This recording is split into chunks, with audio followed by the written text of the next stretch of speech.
Alamin Aljo ang pinakabagong update sa mga ipinatutupad ng guidelines ng IATF. Sa puntong ito, makakausap natin si Presidential Spokesperson Attorney Harry Roque. Magandang araw, Secretary.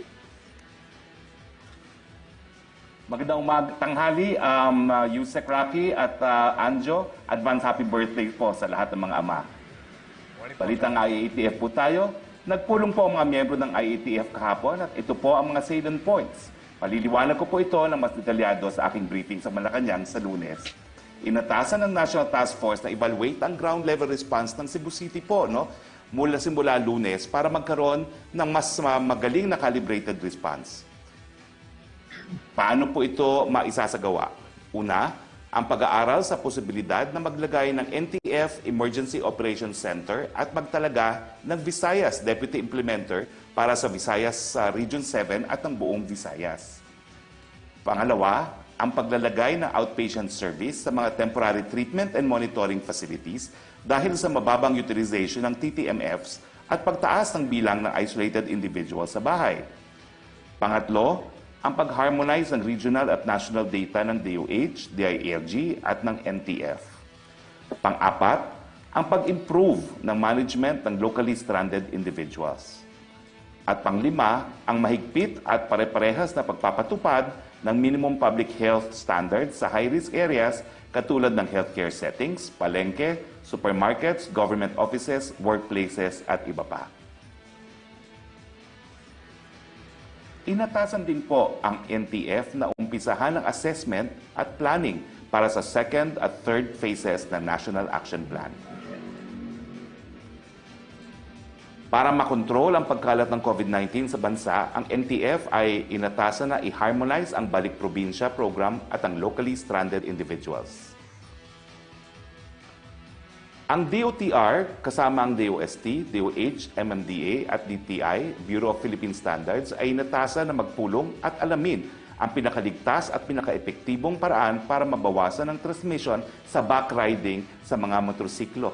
So malapit na po ang backriding. Pero kinakailangan ng NTF po mag-issue ng mga guidelines. Pinapayagan na in principle ang backriding upon the approval of the requirements na isa-set ng Technical Working Group. Antay-antay na lang po muna at baka pwede nang mapayagan ang backriding. Ang DFA kasama ang DOH, DOLE, OWA, DOTR, Marina, PPA, Immigration at iba pang ahensya at mga tanggapan ay inatasan gumawa ng guidelines para payagan ang pagpasok ng foreign seafarers para sa ship new rotation. Tungkol naman sa COVID-19 vaccine, inadapt din ng IATF ang mga sumusunod na rekomendasyon ng ating DOST. Una, ang partisipasyon ng Pilipinas sa World Health Organization Solidarity Trial para sa bakuna sa COVID-19. Pangalawa, ang paglaan ng pondo para sa partisipasyon sa mga nasabing trial sa panukalang 2021 DOST budget. Pangatlo, ang pagbuo ng separate panel under the Sub-Technical Working Group on Vaccine Development para mabigyan ng technical support ang local pharmaceutical companies. Kasama sa napagkasunduan sa IATF kahapon ay ang pag-amenda ng Omnibus Guidelines on Community Quarantine in the Philippines. Una, pinayagan na po ang Technical Vocational Education Training, TVET, ng TESDA sa GCQ at face-to-face TVET trainings hanggang 50% site capacity naman sa MGCQ. Subject to compliance with minimum public health standards and TESDA guidelines at may konsultasyon sa mga LGU. Pinayagan na rin ang mass gathering sa higher educational institutions, ngunit kailangan silang sumunod sa existing guidelines sa ilalim ng MGCQ. Pangatlo, pinagtibay ang hindi pagsama o exemption ng public utility vehicles sa local curfew ordinances. Dito po nagtatapos ang ating presentasyon. Kung may tanong po ang mga kasama natin sa Malacanang Press Corps, I welcome them to raise their questions now. Okay, good morning ulit, Secretary Roque. Ang unang tanong natin mula kay Samed Danilla ng Business Mirror, kung may update na daw po sa anti-terrorism bill. Wala pa po, nag-aantay pa rin tayo ng aksyon ng ating presidente. Ang second question niya, paano natin ipapaliwanag sa ating mga kababayan ang laman daw po ng nasabing bill? Well, tingin ko naman po, mabuti naman po ang paliwanag na binibigay ng mga autor ng panukalang batas nito na si Senator Lacson at saka si Senator Soto. At ang buong gobyerno naman po, dahil ito po ay sinertify urgent, ay iniisisa at hinihimahimay ang benepisyo ng isang anti-terror law sa panahon na talagang banta po ang modern-day terrorism. Mula po kay Trish Terada ng CNN Philippines, ano na po ang latest status ng Talisay? Mananatili po ba sila sa MECQ? Sa ngayon po, nasa MECQ pa rin ang Talisay. Bagamat ang alam ko po, sila po ay nag-apila sa governor ng Cebu City at inaantay po natin ang aksyon ng local regional IATF dito sa apila ng Talisay City. Mula naman po kay Joseph Morong, OFWs in Kuwait, gusto na daw pong umuwi ng Pilipinas, pero hindi pa daw po kasi ina-allow yung mga flights. Tama po yan. Yan po ang problema natin. Gagawin po ng gobyerno ang lahat ng magagawa natin para mapauwi na po ang lahat ng gustong umuwing mga OFWs. Pero intindihin nyo lang po dahil naka-lockdown pa po ang karamihan ng mga bansa sa gitnang silangan. Kasama na po ang Kuwait. Meanwhile po, kung meron po kayong mga pangangailangan, pumunta po kayo sa Polo Office o di naman kaya sa embahada natin dyan sa Kuwait. Secretary Harry, good morning. From Bella Cariaso naman ng Bandera, tama po bang i-charge ng isang hospital ang PPE sa pasyente? Kasama na dyan yung face mask, N95. Yung Pacific Global sa Quezon City po, Quezon City Ultimo Gloves, naka-charge sa pasyente. Everyday may 20 face masks na china-charge na gamit ng hospital personnel kahit nasa regular na kwarto na. Well, wala pong guidelines sa bagay na ganyan ng ating DOH. Tinanong ko na po ito kay Yusek Vergere, no? At mamaya po, pwede niyo itanong sa kanya. No? Pero nakikiusap nga po ang ating DOH, kung hindi naman talaga ginamit ng pasyente, dapat hindi po talaga sisingilin sa mga pasyente. Follow pa rin mula kay Bella Cariaso Sec, yung cases sa Quezon City, almost 3,000 na.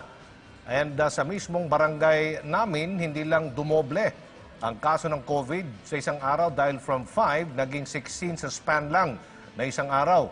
Hindi ba masyadong nag-relax ang mga LGUs, particularly mga barangay officials sa ginagawang kampanya kontra COVID? Bukod kasi sa pagsusot ng face mask at pagbabawal sa pagbibiyahe ng mga jeepney, normal na normal ang mga lansangan na parang wala nang banta ng COVID, Secretary. Well, nananawagan po tayo sa lahat, no? Nasa kamay po natin ang kinabukasan natin sa panahon ng COVID-19.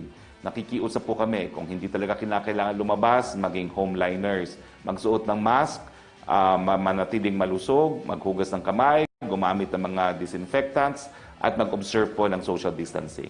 At nananawagan din po kami sa mga lokal na opisyales, ang guidelines po ng IATF, kung tumaas po ang kaso sa isang lugar, barangay, zona, building, kalye o subdivision, pwede pong mag-lockdown at huwag na po tayo mag-atubili. Dahil kapag kumalat pa po yung mga kasong yan sa mga localized areas, mas malaking problema. Mag-localized lockdown na po tayo at ipatupad po natin ang localized ECQs. From Chris Jose of Remate Online, isinusulong po ng 12 mga mambabata sa Eastern Visayas ang pag-review sa Hatid Probinsya Program ng pamahalaan dahil sa pagtaas pa po ng bilang ng COVID-19 cases sa rehiyon. Sa joint statement po ng mga mambabata, Secretary, nakasaad na karamihan sa mga nagpositibo sa COVID-19 ay yung mga nagbalik na mga residente na locally stranded individuals sa Metro Manila ng ilang araw at ilang overseas Filipino workers na na-stranded din dito sa Calacang, Manila matapos umuwi ng Pilipinas mula sa ibang bansa. Welcome naman daw po sa kanila ang pagpapauwi sa Eastern Visayas ng kanilang mga residente pero responsibilidad pa rin ng pamahalaan na hindi na kumalat pa ang COVID-19. Tama po yan at sa gayon po talagang riniripaso at binubuo natin ang polisiya para sa mga locally stranded individuals dahil ang ating mga existing protocols ay para po sa mga returning OFWs at overseas Filipinos. No? Sa ngayon po, ang proseso ay kukuha sila ng medical certificate bago sila pauuwiin at pagdating po sa probinsya nila, kung merong kakayahan na PCR testing, dapat i-PCR testing. Kung wala, diretso po sila sa 14-day quarantine. Pero napag-usapan po ito kahapon sa IATF at napagkasunduan na kapag dumating na po yung mga in-order nating mga PCR testing kits, pwede naman pong i-subject din sa PCR testing ang mga pauwi na mga locally stranded individuals. At bubuo nga po ng konkretong polisiya at protocol pagdating po sa mga locally stranded individuals. Follow-up pa rin mula kay Chris Jose, humirit din po ang mga mababata sa national government na dagdagan ang pondo para po sa COVID-19 response program. Salamat po, sabi niya, Secretary. Well, talaga naman pong mahanap tayo ng paraan para dagdagan pa ang pondo sa COVID response program.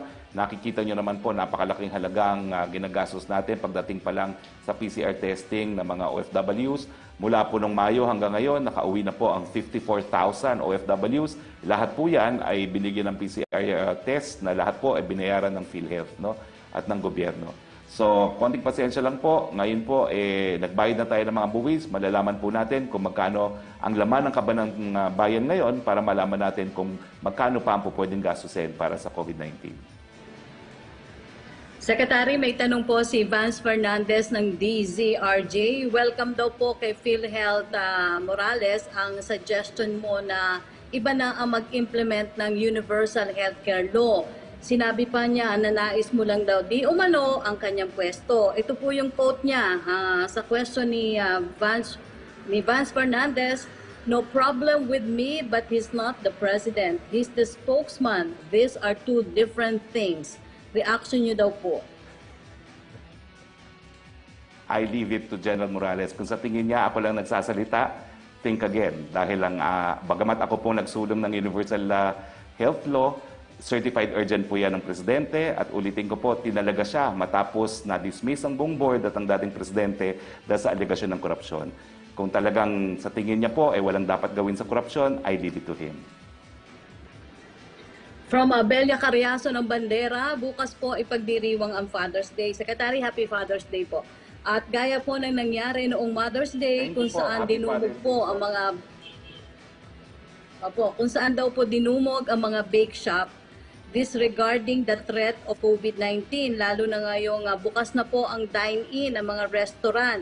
May panawagan po ba kayo sa publiko, especially yung sobra na po yung paglobo ng kaso ng COVID, kung saan halos nasa 30,000 na po tayo?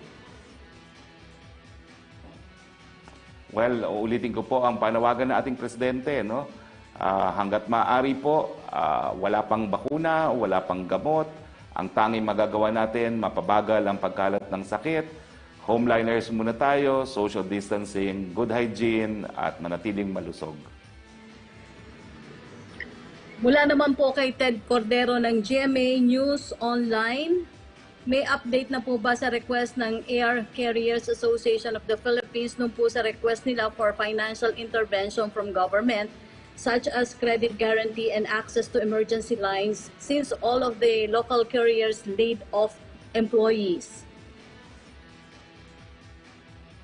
Well, inuuna nga po natin muna yung mga pinakamahihirap sa ating bayan. Kaya nga po inuuna natin yung distribution ng second tranche ng SAP na nagsimula na po at marami na po nakatanggap ng second tranche. Sinunod po natin yung salary subsidy sa mga small and medium enterprises at saka yung loan guarantees para sa mga small and medium enterprises. No? Titingnan po natin kung paano pa natin matutulungan ng aviation industry. Alam po natin napakadaming hanap buhay din. Napakaraming mga pamilyang nakasandal sa aviation industry para sa hanap buhay. Pero sa ngayon po, ang prioridad natin, yung pinakamahihirap at ang ating binibigay ay ayuda para sila ay meron mang kakainin 3 beses isang araw. Question from Laila ng Philippine Daily Inquirer. Kung may na-identify na daw pong sources of funds for Universal Healthcare Law. Alam niyo po, naintindihan ko na talagang dahil sa COVID, napakalaki ng gastos ng PhilHealth na hindi natin na-anticipate. Pero ang sinasabi ko lang po ay kung kinakailangan tustusan yan ng kaban ng gobyerno, tutustusan po natin yan. Kasi yan po yung anyo. That is the inherent nature of universal healthcare. Hindi sapat talaga ang premiums ng isang medical insurance scheme. So kung kulang po yan, hahanapan ng paraan po yan dahil kinakailangan naman ipatupad ang batas. At ang tanging paraan para maitigil yan ay para magpasa ng bagong batas ang Kongreso na pinatitigil ang universal healthcare. At wag naman sana mangyari yon. At kampante po ako, walang kongresista, walang senador na magpa-file ng kahit anong panukalang batas para suspindihin ang universal healthcare. Hahanapan po natin ang paraan yan. Gaya nga lang sabi ng Presidente, kung kinakailangan niya magbenta ng ari-arian natin, gagawin po niya yan para sa taong bayan. Tanong naman po ni Pia Ranyada ng Rappler, does Malacanang or IATF see any lapses on the part of Cebu local officials in how they handle pandemic?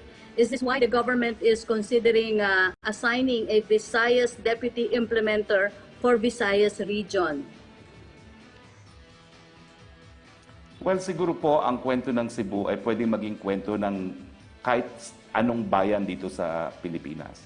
Kinakailangan talaga ma-realize na tunay ang banta ng COVID-19, ma-realize na kinakailangan na gawin ang lahat ng hakbang para mapabagal ang pagkalat ng gamot at kinakailangan ng kooperasyon ng lahat.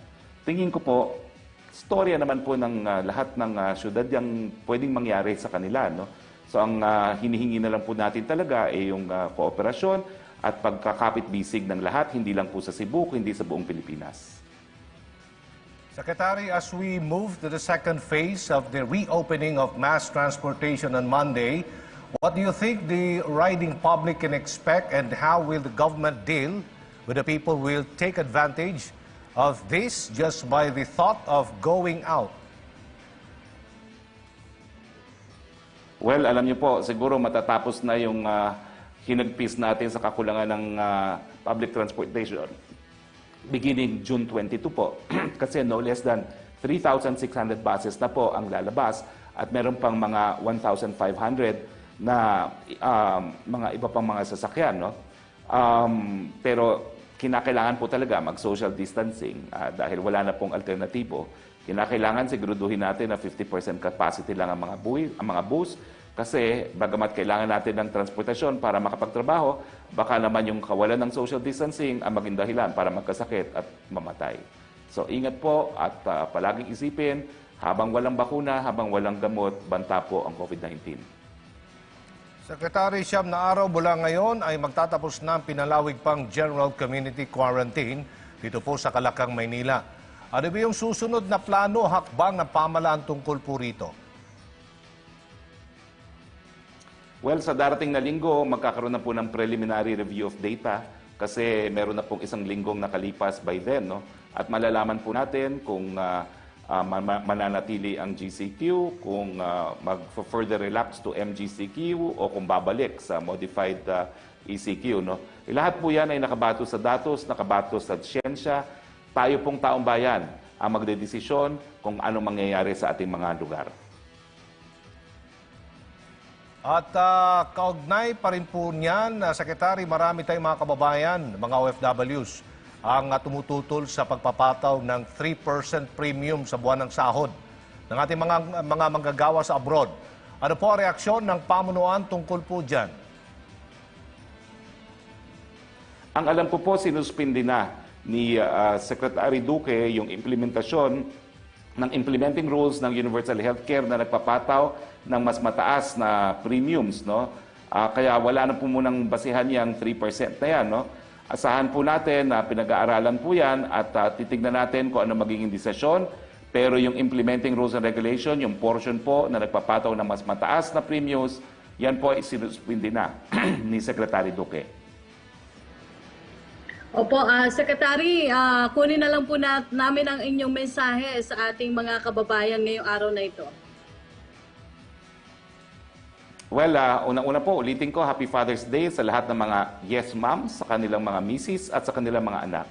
At siguro po ang pinakamabuting regalo sa lahat ng ama ay manatili ang lahat ng pamilyang Pilipino. Maraming salamat po. Good morning to all of you. Sa ngalan po ng inyong Presidente, Pangulong Rodrigo Roa Duterte. Ito po ang inyong spokes, Harry Roque, saying stay safe.